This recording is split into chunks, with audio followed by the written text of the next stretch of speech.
YouTube's darkest channels. 6. Nick Crowley. Hi everybody, this is Cheyenne. Cheyenne Kircher was 14 years old when she disappeared. You know, I'm really bored. I wonder if I got anything to do. I know what I can do.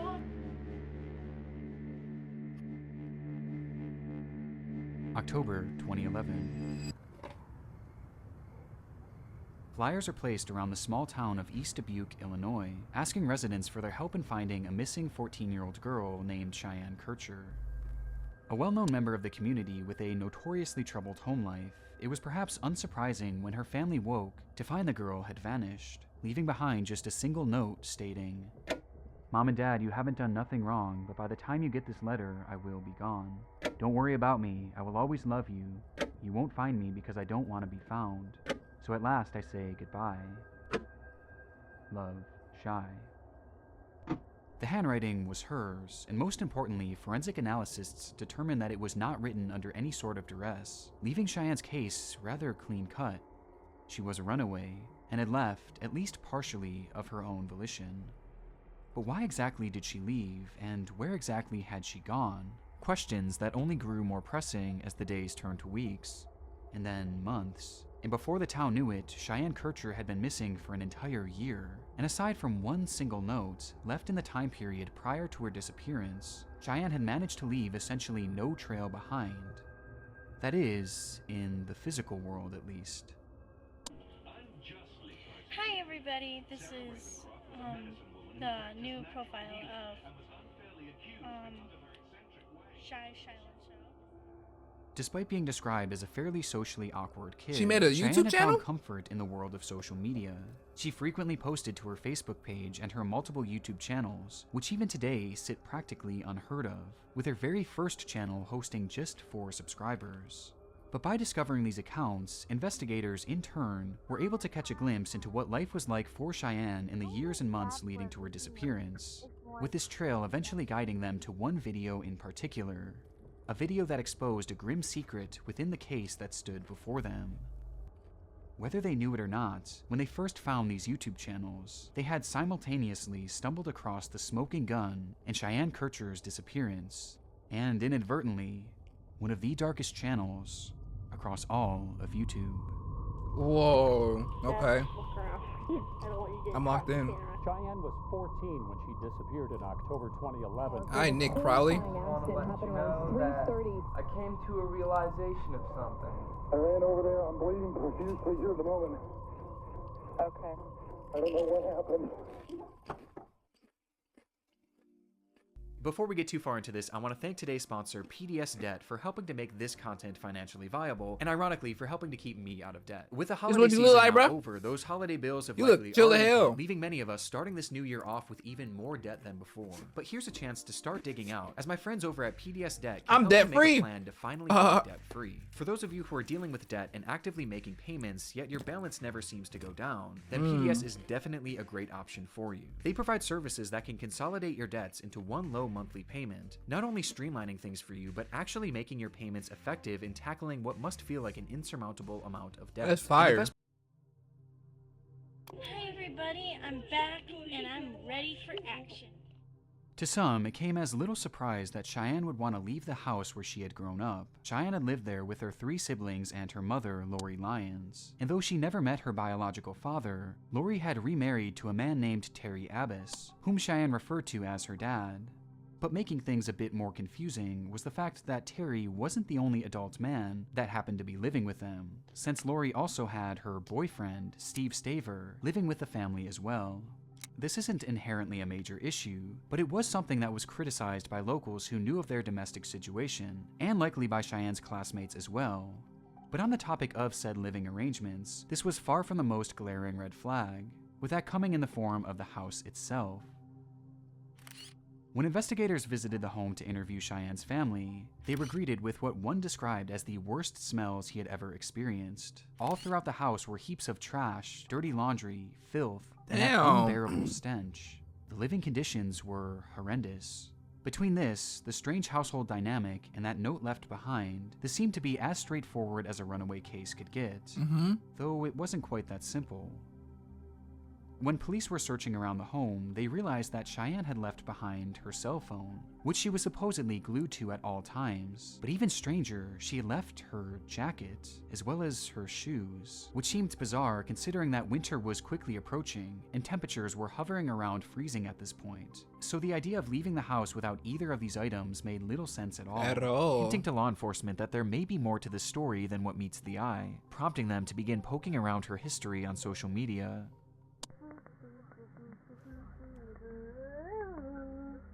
Welcome to that and okay, sorry. I don't know, I'm Clubzilla. Starting almost exactly a year before she vanished, Cheyenne began posting goofy, nonsensical videos to her very first YouTube channel, Cheyenne 2010. That's it. Oh, the camera fell on my face.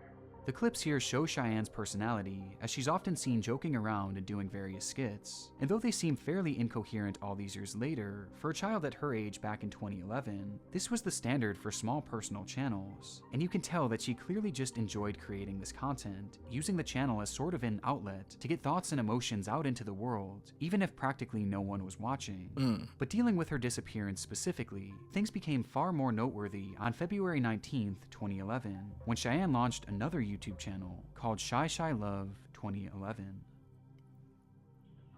But somebody had took my account, but I'm back on air and I'm ready to make shows.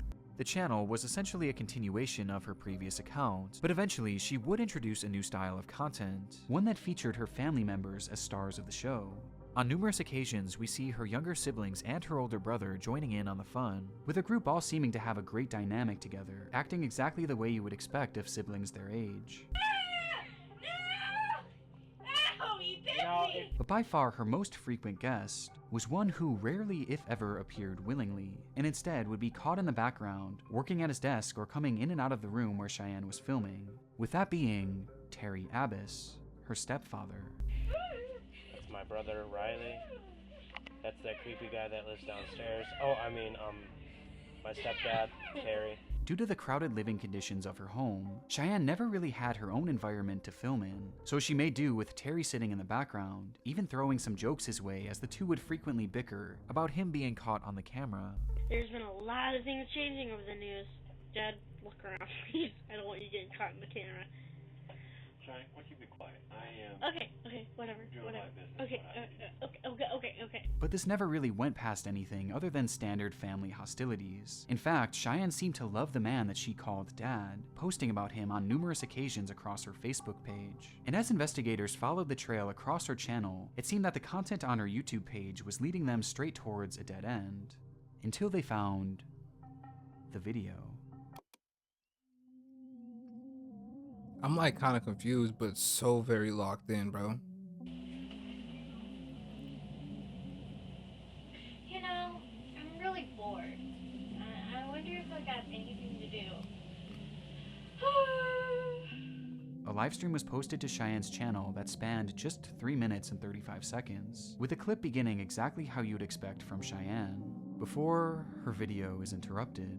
I know what I can do!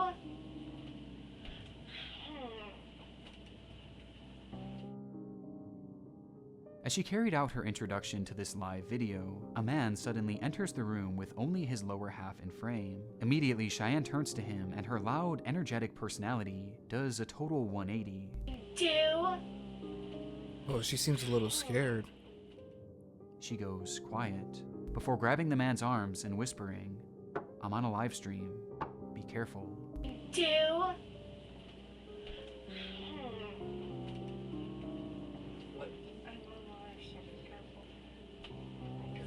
The man acknowledges this with a simple okay, but then proceeds to grab her by what appears to be the neck. This causes Cheyenne to yell stop before falling onto the bed and snapping back into her comedic personality. Stop! Did I say you were in this? No, you weren't. The man then approaches again and begins slap fighting with her, now switching his personality as well, as he starts playing into the joke, very obviously performing for the camera. See how abusive? No, he's not abusive. No! Stop! Yes, I am. I'll pull her out. No! All right. See what I have to go through every day? The man then leaves after exchanging a few more words, and Cheyenne continues the video as usual. Man, I don't know what you were going to do today. Can any of my viewers tell me what should I do? This would be the last video Cheyenne Kircher would ever upload to YouTube, and months later, she would vanish, never to be seen again. To this day? The video insinuates so much. The closeness of the man, the secrecy of it, the way he approached her, and the sudden change in energy from Cheyenne. It all Right. spoke so loudly as to what was happening here, and what had been happening to Cheyenne at the hands of her own stepfather, Terry Abbas. As you will see. Hi, Dad. Dad, look around, please. I don't want you getting caught in the camera. That's that creepy guy that lives downstairs. Oh, I mean, my stepdad, Terry. Cheyenne's home life truly was troubled, even more so than detectives could have ever imagined, as they began uncovering stories where Terry had supposedly been spying on Cheyenne in the bathroom, with these accounts eventually growing more and more heinous, as it was eventually alleged that Terry had begun, with this moment captured on Cheyenne's livestream, likely being the attempted start of another attack. Only this time, Cheyenne was saved by the camera, if only for a moment. So with this, investigators called Terry in to speak with him as to what really led to Cheyenne going missing, already knowing at this point that he had likely been for years now. And as Terry sat down for his interrogation, it would not take long for the truth to reveal itself. Well, you got your man.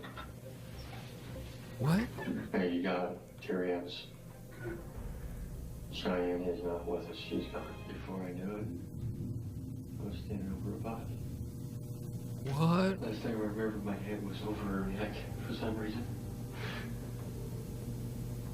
Just over her neck and doing what?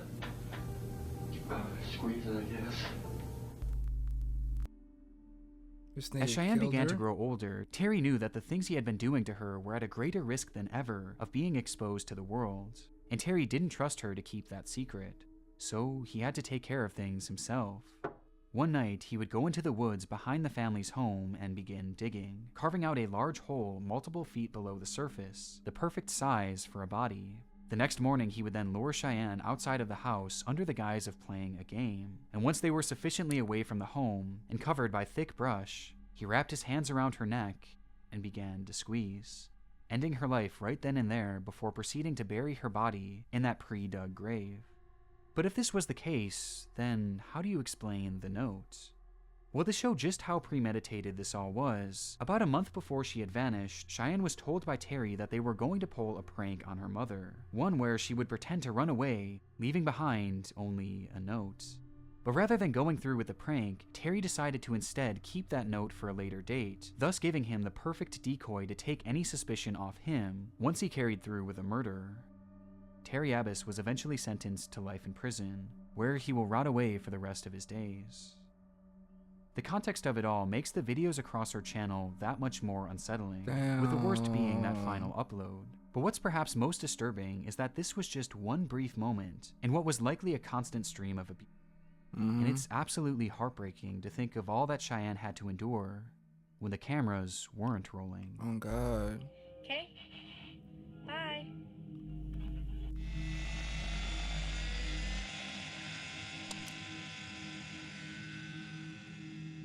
June 3rd, 2009, 15-year-old Roman Perozic Jr. fires up his remote-controlled helicopter at a small Brooklyn, New York park, while his friend stands by closely with a camera trained at the device. Tough helicopter. For many, RC flying is viewed as nothing more than a recreational activity, but for Roman, this was more than just a hobby. It was his life, and his passion and practice gave him the ability to perform tricks that, to an outside observer, seem utterly impossible.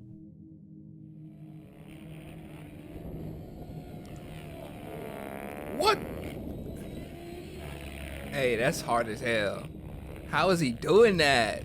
What the hell?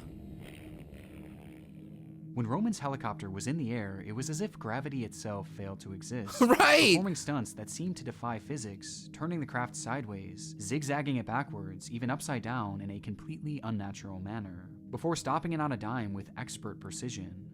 On YouTube, you can find traces of his work all over, with many videos being posted by various amazed observers, along with clips posted to his own 2 YouTube channels, with this initial upload being his first introduction to YouTube. Through his videos and various public showings, Roman was already becoming known as one of the most compelling pilots in the entire community. And despite his youth, this actually isn't as surprising as it may seem. Flying was in his blood. His father, Roman Perozic Sr., was a passionate RC pilot himself, even founding and leading a New York City-based club for fellow RC enthusiasts. Over the years, he would teach his son all there was to know about this unique sport, with the 2 often traveling and competing in various events across the country. That's and kind of flying fire. recreationally together nearly every single weekend, documenting many of these outings across the Roman Perozic Jr. channel. But while it's easy to appreciate the talent involved with flying in such a manner, there was an element at play with these tricks that is easy to overlook, especially by simply watching the videos. With that being, the element of danger.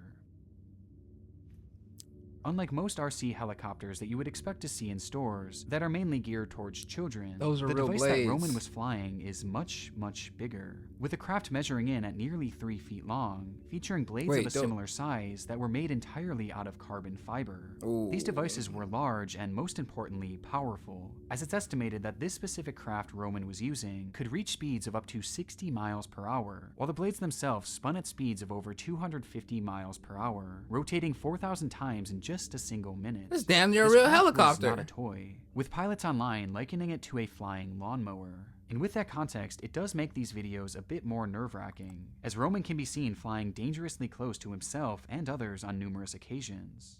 But of all the various stunts he'd perform, there was one that was by far the most daring. For the trick, Roman would flip his helicopter upside down, managing to keep it in the air all the while, before shooting it upwards as high as it could go, and when it was just nearly out of sight, he would then cut the power, causing the craft to free fall to the ground below, only for Roman to fire it back up and catch the device right before it crash landed.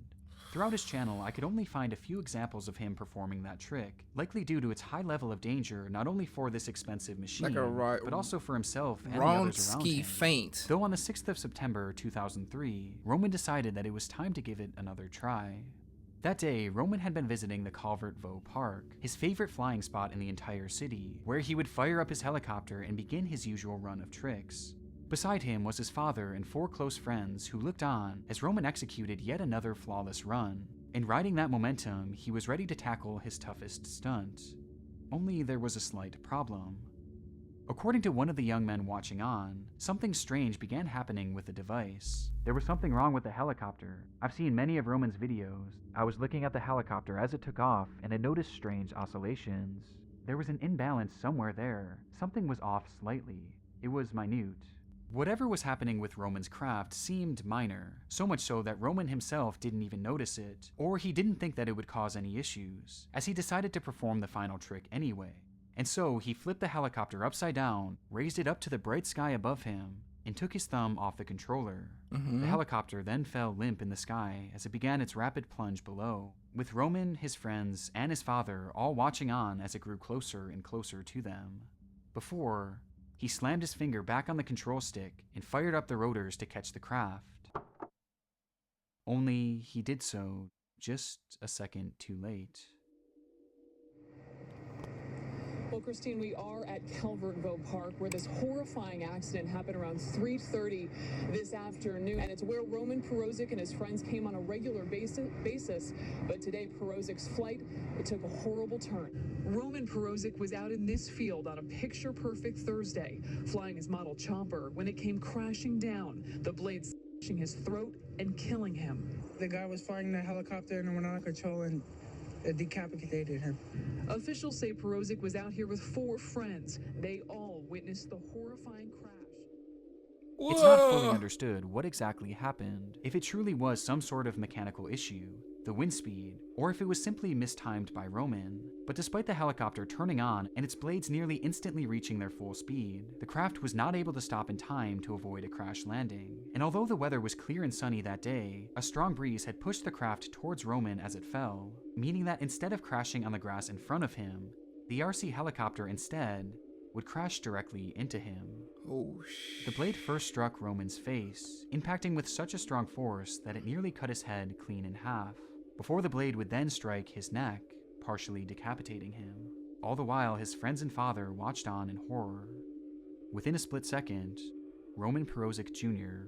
was dead, killed by the very sport he loved so dearly.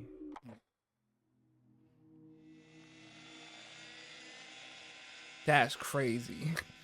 That's actually When Roman posted his first video to YouTube, there was no way of knowing where his passion would take him and what it would all lead to.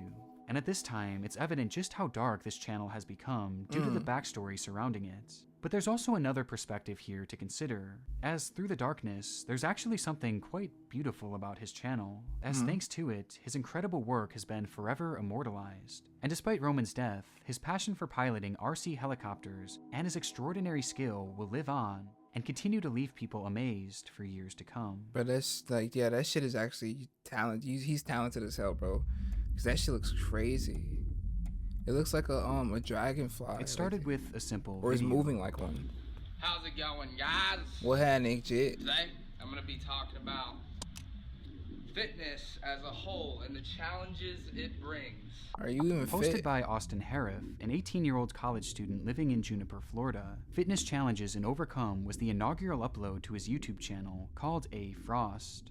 Having lived his entire life in the area, Austin had developed a reputation locally for being goofy, but also intelligent and driven, finding a deep love for fitness upon taking up football and bodybuilding at a young age. And in his first upload, his passion and personality were on full display as he shared his thoughts on the world of dieting and weightlifting, with the video's sole purpose being to help others who may want to follow in a similar path.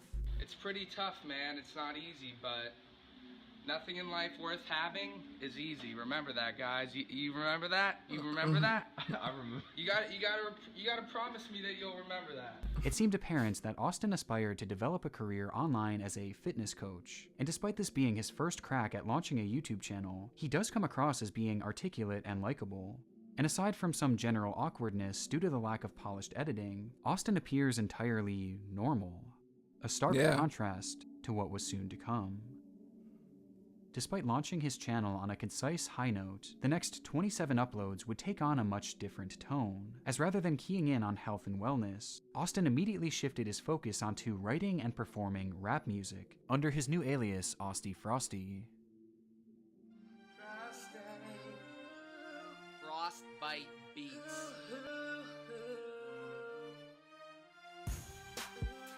I repeat Bill Cosby. Cosby Show. Get him to show me his P.E.P. This music is not for everyone, to the point where it's almost indiscernible from irony.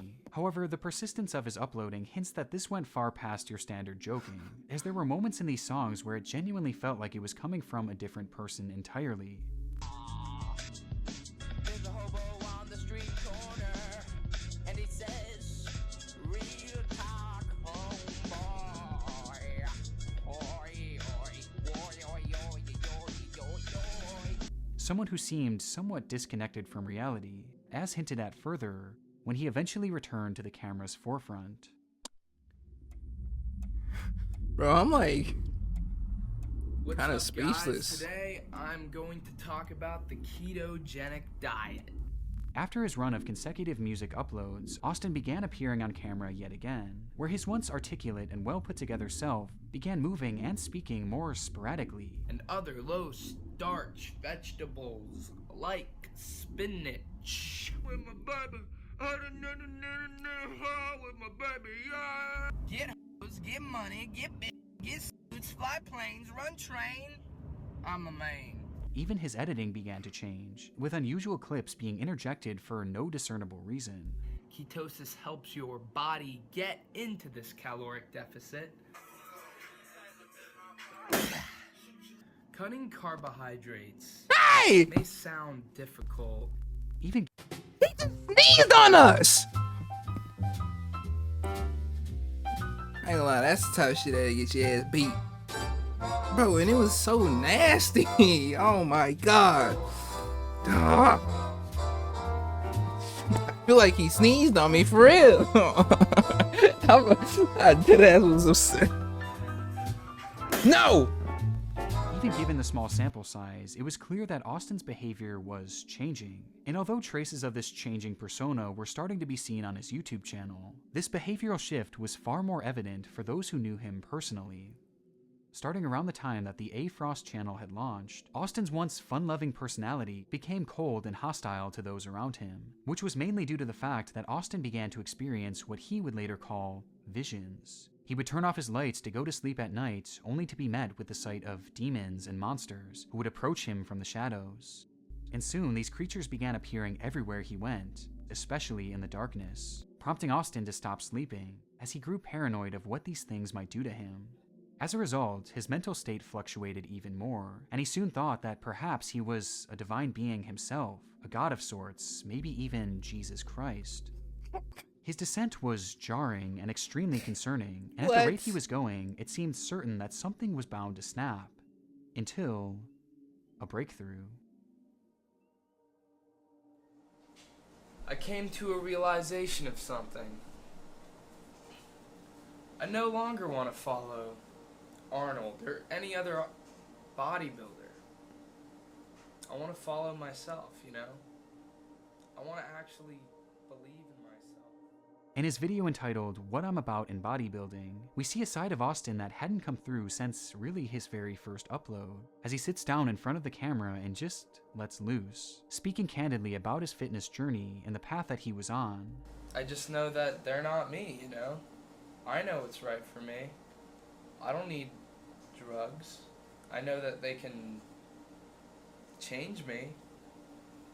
But the thing is, that's not being healthy, you know? Being healthy is what's natural, you know? Facts. He spoke of wanting to do things his way and how he was striving to be the most healthy version of himself, both physically and mentally. It's almost shocking how calm Austin seems here, just based on his prior uploads. But despite appearing like a positive sign on the surface that Austin was perhaps finally getting the help he needed, there was still an air of uncertainty to it all. And there was really no way to know at the time whether his demeanor in this video was a sign of better. Peace out. Peace. What is the incident? Or worse things to come. What is it? On the afternoon of August 15th, 2006, Austin had joined his father and his father's girlfriend out for a nice dinner, with the family taking their seats and waiting to place their orders. But Austin wanted no part of it, as he sat there silently, his mind stewing all the while, until he just couldn't take it anymore. For some reason, it was all just too much, and he stood up and left the establishment without saying more than a few words. Outside, he began to walk, then jog, and then run, sprinting in the direction of his mother's house, who lived nearby.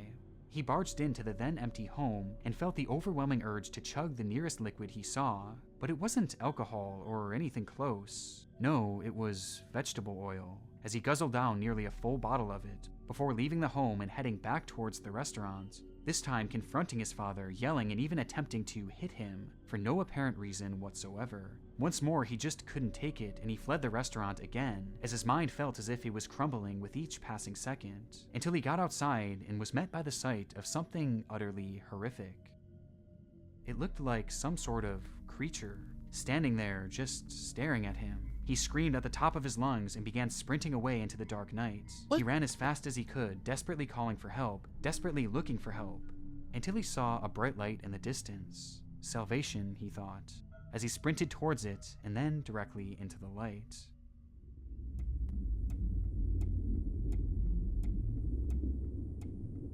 What?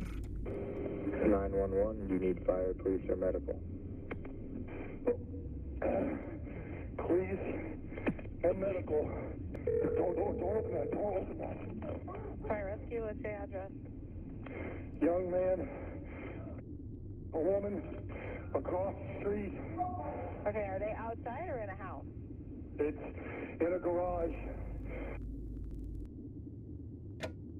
Shortly after Austin began hallucinating, a 911 call was made to police in the area, alerting them of an attack in progress. A middle-aged woman was being brutally beaten in her garage as her screams echoed throughout the empty street. Police would arrive within minutes, where they shine their light in that same garage, only to be met with a grisly discovery. Inside, a woman lay motionless, her body hardly recognizable due to the assault that she had endured, while next to her were two men. One was lying limp, his body hacked into pieces scattered about, and the other was wrapped around him, with his face buried in the man's abdomen. Officers approached, guns drawn, where they would finally catch a glimpse of the second man's face. It was Austin Harif, whose body was completely covered in blood, and his mouth filled entirely with flesh, spitting out chunks of the man's torso towards the officers before going back in for more, this time attacking his face. In that moment, Austin was quite literally eating this man, and eating him alive, as despite being cut into pieces and partially eaten, the man continued to scream, which made shooting Austin impossible without the risk of killing him too. The police yelled at him to stop, but nothing. They tased him, but nothing. They kicked him, they beat him, but still nothing. He just kept on eating. They even sent their canine in to subdue and attack him, but Austin somehow fought it off. In that moment, it was as if Austin were truly invincible. It wouldn't be until officers got a handcuff around him and the entire unit pulled together that they were finally able to drag Austin off of the man, ending the ordeal once and for all. When Austin was sprinting into the night, that light that he was running towards was actually an open garage in a residential neighborhood, where inside a woman named Michelle Stevens had been relaxing and watching television, waving to the passing neighbors, until she saw Austin sprinting towards her. There was nothing she could do, as without provocation, he brandished a pocket knife and began attacking her mercilessly, before turning his attention to her husband, John Stevens III, who desperately tried to intervene. At some point in the scuffle, neighbor Jeffrey Fisher would hear the commotion and immediately run over to help, only for Austin to turn to him and warn him that he didn't want any of this, before lunging after him, stabbing him too multiple times. Jeffrey managed to escape by slamming Austin's head into the ground, partially cracking his skull, but somehow the young man got right back up and continued to fight as if nothing had happened. And recognizing the grave danger, Jeffrey fled to his home where he called the police. He beat her up. I ran over there. I'm bleeding profusely here at the moment. Okay. I don't know what happened. All right. Can you tell me if she's conscious or is she unconscious? Well, my wife's looking at my back, and it appears I got punctured. Yes, Dad. In the neck, in the head, three puncture wounds. Yo, Who'd fucking arrive soon warrior, after, bro. eventually restored Yo, Austin. I like that Not out of you. before he had ended the lives of Michelle and John Stevens, both of whom were eventually pronounced dead on the scene. How's it going, guys? Today, I'm going to be talking about... Austin's Now. channel gives us a front row seat to a man's... It's crazy how everything just seems so much more sinister now. Wow, okay. Damn. How's it going, guys? Today, I'm going to be talking about... Austin's channel gives us a front row seat to a man's descent into madness. But even watching it back today with all the red flags, the idea that he could be capable of something like this just seems so shocking. Which begs the question, why did he do it? Right. Well, the attack itself was entirely unprovoked. He had never even met the couple, and the couple had never even spoke to the man. And given what could only be described as his superhuman strength in that moment, many would assume that this was the case of drug use gone wrong, with it having shades of a similar case that happened not too far away. People behaving strangely and showing what appears to be superhuman strength. Over the weekend, Rudy Eugene attacked a 65-year-old homeless man, chewing off most of his face. But contrary to this belief, it was determined that during the attack, Austin was not under the influence of any hard drugs, and instead only had tiny trace amounts of alcohol and THC in his system, but not nearly enough to cause the violence that transpired that day. Rather, experts claim that this was the case of an acute psychotic episode, with court documents shedding more light on Austin's mental health during that moment, where he would account his visions of these creatures and all the other delusions he had been experiencing. And even though he was never given proper help for what was eventually determined to be his schizophrenia, his parents clearly recognized that he could be a danger to himself and to others, with his mother even calling the police after he had ran away from the restaurant that night. Police Department Lunch Recorder, is this Chrissy? Yes, I don't know how to do this. My son, he's kind of taken off, and I'm concerned about his own safety. Oh, wow. But the only problem was, it was just a bit too late. Damn. Due to the results of Austin's drug test, it was determined that he was not of sound mind when the crime was committed, and that he would not have been able to consciously control himself, leading to the court's decision that he would not serve any jail time, and rather he was placed in a mental health facility, where he'll remain until he's deemed safe to assimilate back into society.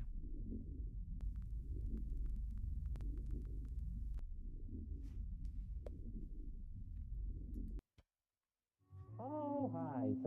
I see that you're all jammied up and snuggled down for the night. But you're not asleep yet, are you? The biggest of birds. Hello. October 25th, 2013.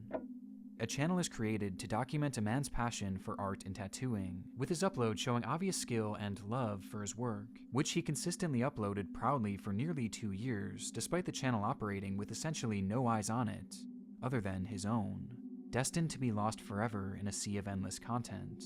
Until one fateful upload changed everything.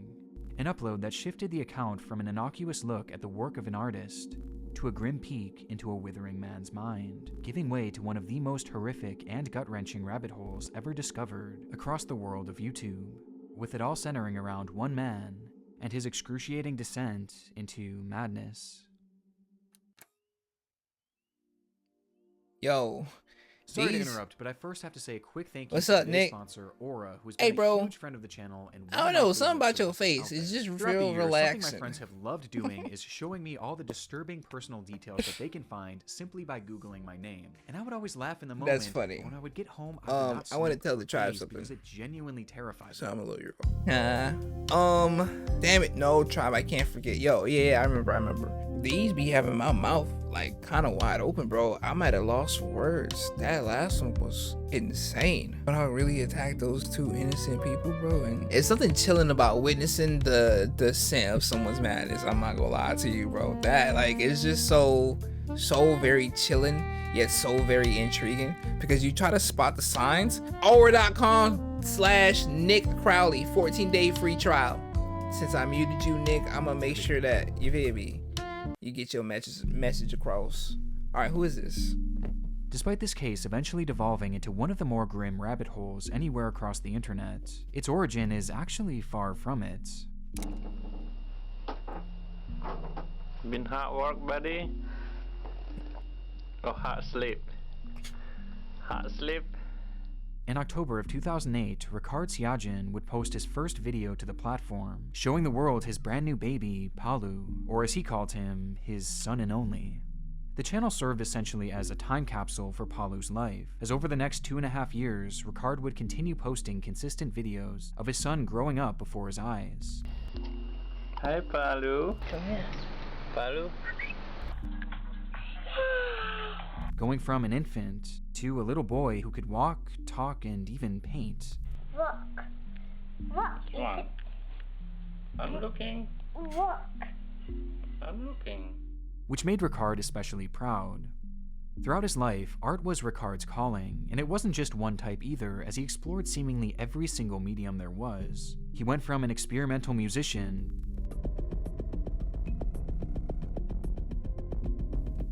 to a photographer, and eventually, most importantly, an illustrator/painter, with his artistic prowess eventually landing him an interview with a local reporter, where he talked about his art and inspirations.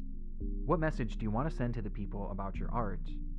My art is my stargate, my life protection, and my companion. All of my art is also a collaborative gate. They will mean nothing without good and aware eyes. So let's accept art to link the distance, difference, and diversity in humankind. The leader of this nation will be love. What a fantasy, eh? In the world of art, Ricard could do it all. But still, there was one style that called to him above all else. A style dubbed Batak art, in reference to the Indonesian tribe it spawned from. It's a distinct look that Ricard took exceptional interest in, which comes as little surprise, as that was the tribe that Ricard was born into, being raised within the Indonesian group, only to move to the United States as a young man in order to further his education and career prospects. However, as he once said in an artistic mission statement, the further a Batak man travels from his homeland, the stronger Batak he is on the inside. Moving to New York City in the early 2000s and working odd jobs to make ends meet, Ricard eventually settled in Philadelphia, where he tattooed on the side and found full-time employment at a chocolate factory. During this time, he was actively trying to meet and engage with new people, as you can still find one of his posts on a website called couchsurfers.com, where he mentions how he's looking to meet new people, while also stating in broken English, "I want to do things that when the last breath is approaching, I will still be able to smile." Hey, that's and answer the poetic as question, hell, "What is though. one amazing thing you've done?" by simply saying the word, lived. But most noteworthy Damn. about his time in the United States was his continuation of Batak-inspired art, which in 2013 he began sharing with what he hoped would become a wider audience.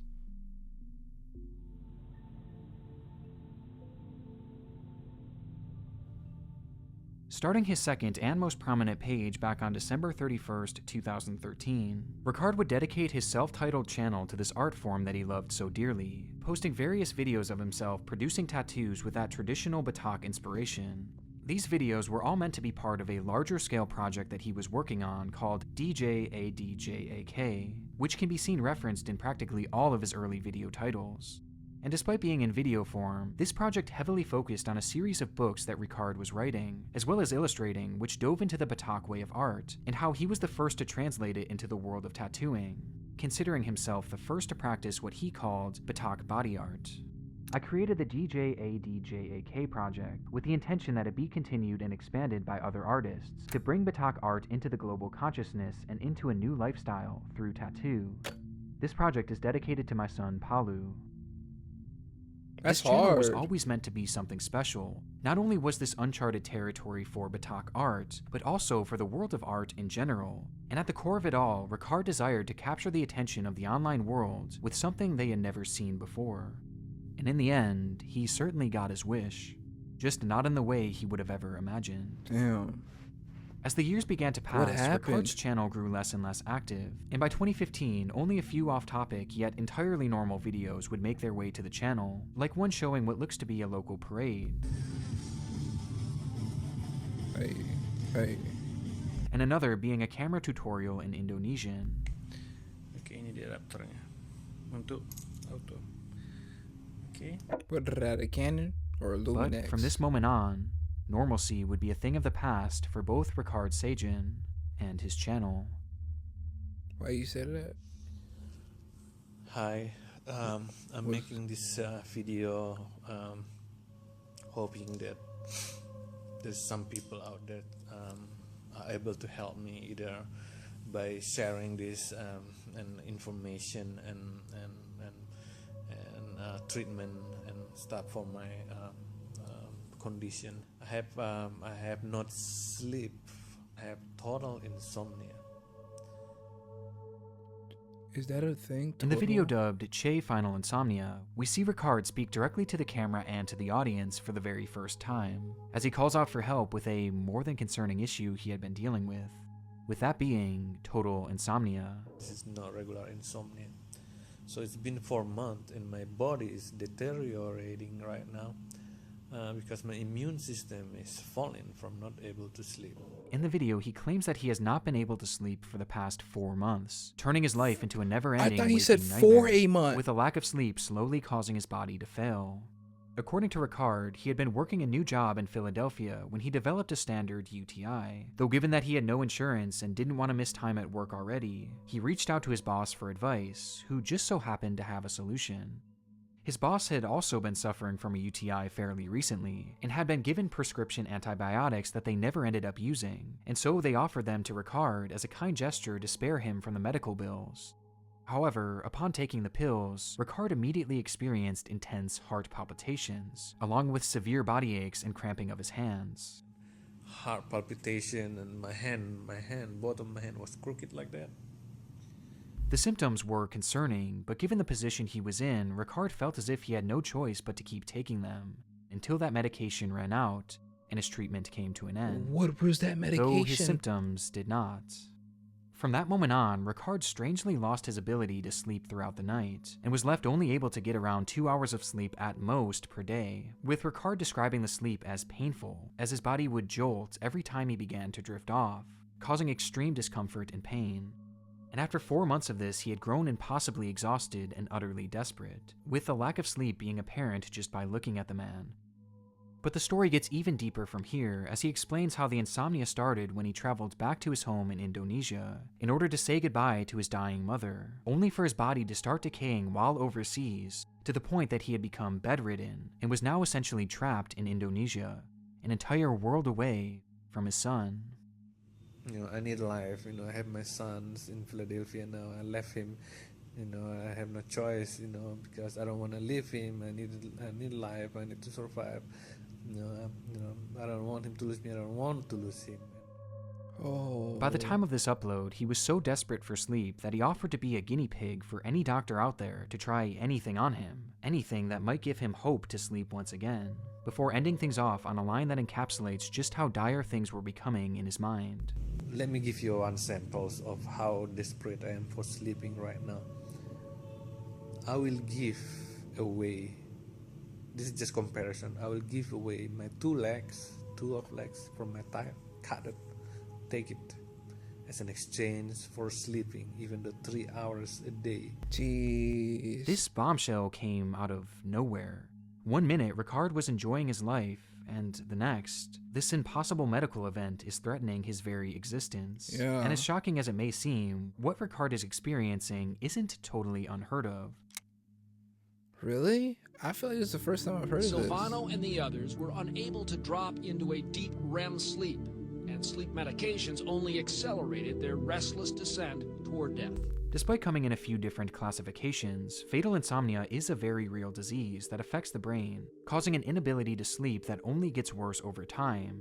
This lack of sleep then leads to a significant decrease in cognitive function, which induces symptoms of paranoia and a slew of other mental issues, until the person affected with the disease begins flat-out hallucinating, growing disconnected and confused with the world around them.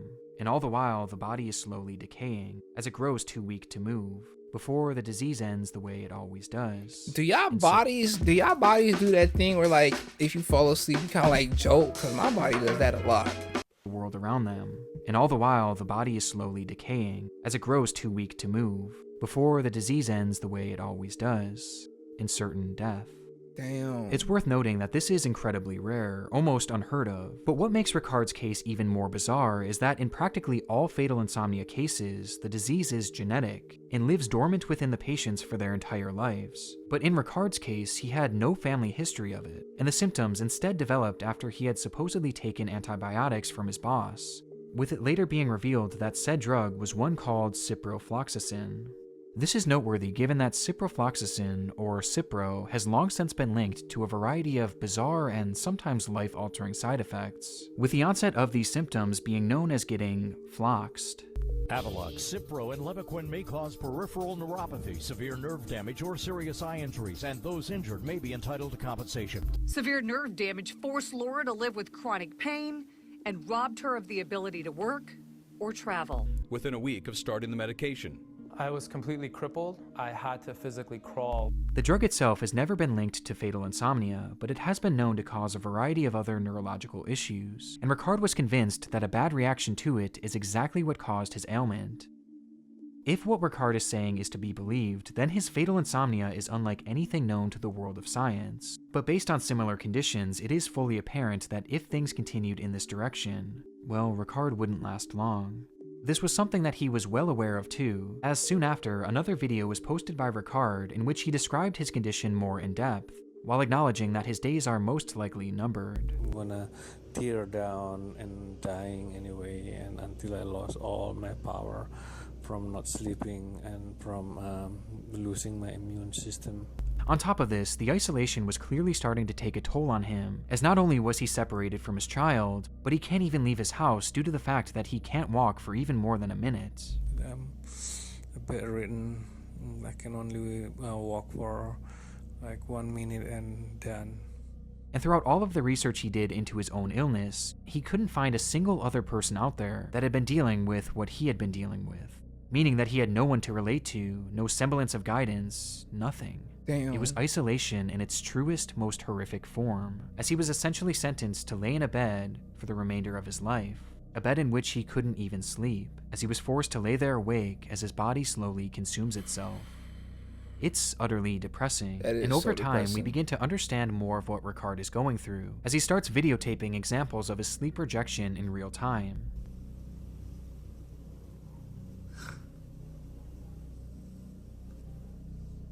Which he described further in the description as body feedback, jolt, shock accompanied by a quick air gasp, neurological sound in my head like a hip crack, firecracker, or neural slap inside my head. Damn, before that'd be going so on to annoying, say, bro. So no sleep ever happened. My brain seems to refuse or ignore it all the time. As a result of that, the inner spinal grabbing pain builds up and a feeling of my whole body being vacuumed, with a sensation of falling from the sky, very violent and tormenting. This event could last for a few hours. If I keep resting by fighting and tightening my body and keeping my eyes closed, the snap will kick back in every 5 minutes until my brain is racing again. On and on. Essentially, the more Ricard tries to sleep, the more pain his body feels, and the longer he stays awake, the more his body begs him to rest. It's a constant war between his body and his mind that can only be summed up as a living hell. From there, he would post numerous other videos showing the effects of the insomnia on his body, including one where dead skin cells can be seen covering his face, as he questions in the description why no health professionals are helping him. Though despite the lack of help and the acknowledgement that the odds were stacked against him, he was still out there actively looking for answers. As aside from his videos, he would post across various forums around the internet, in which he sought out doctors and other victims of this same horrific disease, in pursuit of any information that could help him. Though when this didn't work, he then began doing deep dives into controversial medical practices himself, even creating public playlists to document some of them, with perhaps the most distressing being something called psychic surgery. Whoa! Hey, I don't want to run that shit to be passed through the screen to me or none of the tribe members. I don't really believe in psychics, but who knows? The hell you mean psychic surgery? What is he doing to this human stomach? With perhaps the most distressing being something called psychic surgery.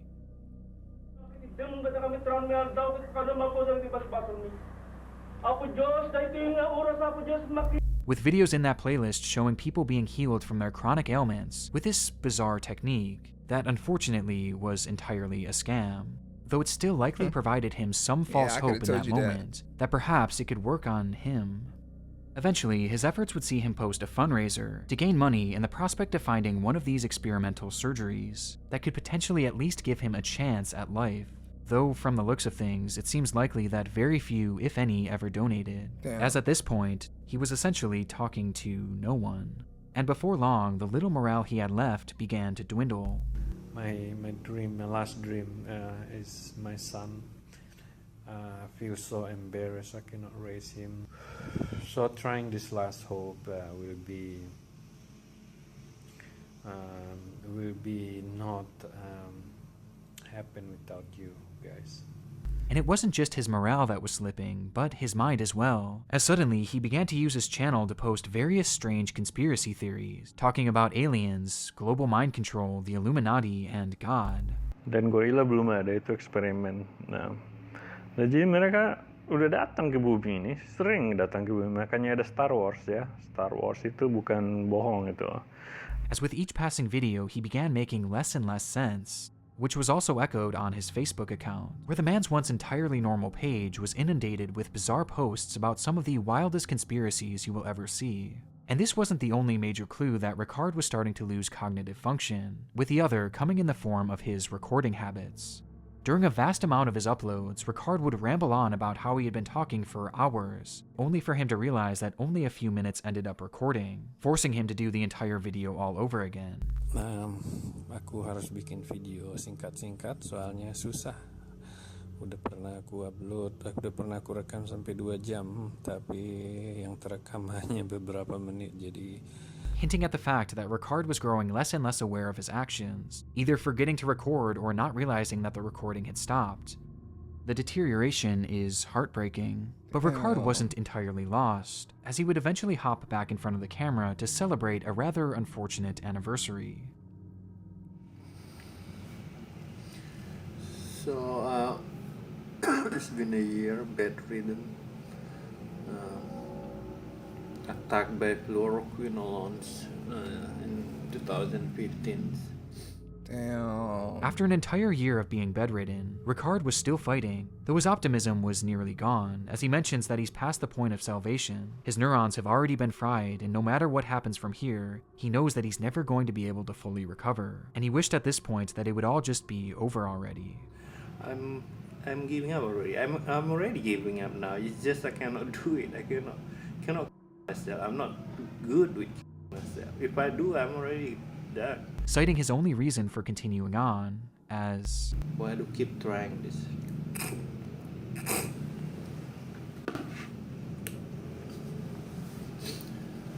For the sake of my son. Yeah, following this, Ricard would focus his efforts on documenting his illness for the world, in the hopes of helping others out there who might develop it as well. Damn, is he losing hair?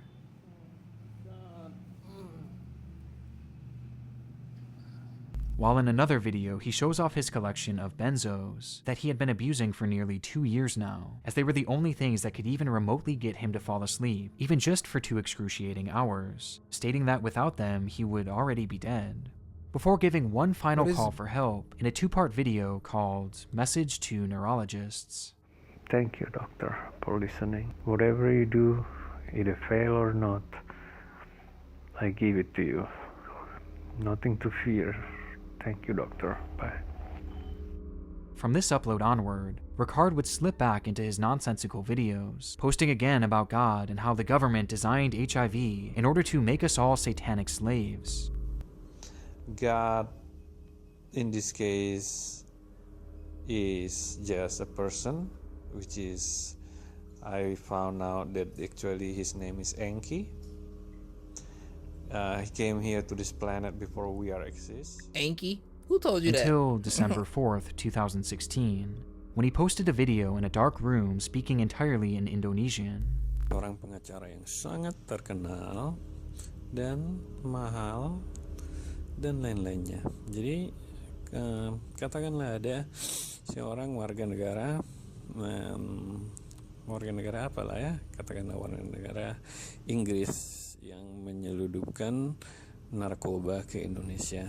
Here, Ricard poses a series of bizarre hypotheticals over the course of this 5-minute rant, with the whole thing being his strangest yet, as it never really gets to any specific point until perempuan atau laki-laki oknumnya ini kita kurang tahu, dan begitulah sistem pembengkokan hukum, dan itu biasanya tidak. The video cuts off. As much like before, Ricard seemingly failed to realize that the recording had stopped before he was able to finish what he wanted to say, cutting him off mid-sentence. These were the final words Ricard would ever speak on his YouTube channel, and 5 days later, on the 9th of December, he would pass away, finally giving him his chance to sleep, once and for all. Damn. Hi. Ricard's online trail truly is one of the more depressing things I've ever seen on the internet, and what I find most haunting is the juxtaposition of the 2 channels that he owned. Right. Been hard work, buddy? Or hard sleep? Hard sleep? On one hand, he showcases the beautiful progression of life as his son Paulu grows up right before our eyes. Hi, Paulu. Come here. Paulu. While on the other hand, he showcases the haunting deterioration of his death own life, in the most disturbing way imaginable, with the most heartbreaking part of it all being that he seemingly passed away without ever getting the chance to hold his son again.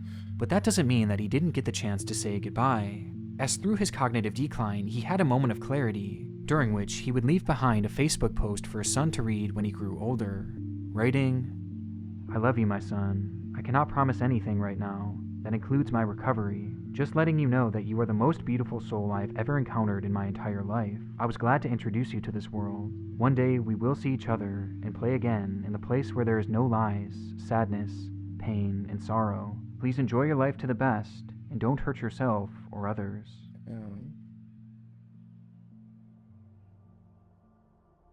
With Ricard's story now at its end, we're still left with many unanswered questions, as despite his death appearing to be confirmed, the cause of it never has been.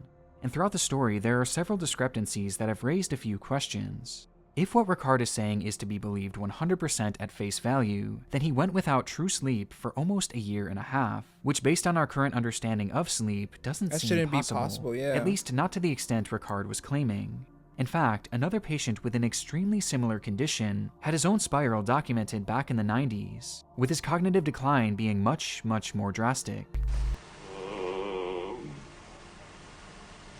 How long you been here?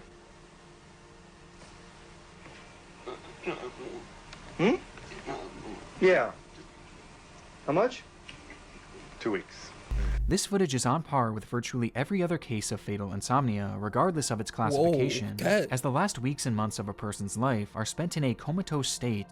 Yet, just 5 days before Ricard's death, he was still speaking and holding his camera. Yeah. One possibility is that he had been dealing with severe but non-fatal insomnia, which came about from the Cipro he took, or perhaps even as a result of the trauma of losing his mother, to which he then simply mistook this for fatal insomnia, with his mind filling in the blanks and convincing himself that he was dying and that he couldn't sleep, perhaps not recognizing that he was actually getting more sleep each night than he realized, with his mind beginning to slip out of control as a result of the long-term abuse of his sleeping drugs, which coincidentally also have major effects on cognitive function. And when it comes to his death, some have theorized that perhaps the insomnia did progress, or his body just couldn't handle the stress of whatever he was dealing with anymore, or even that he took his own life. But at this point, it's really anyone's guess, and though the truth is likely out there somewhere, it's possible that we'll never know for sure what really happened to Ricard Siagen, or how his condition came to be. But whatever the truth is, at least his pain is now finally over.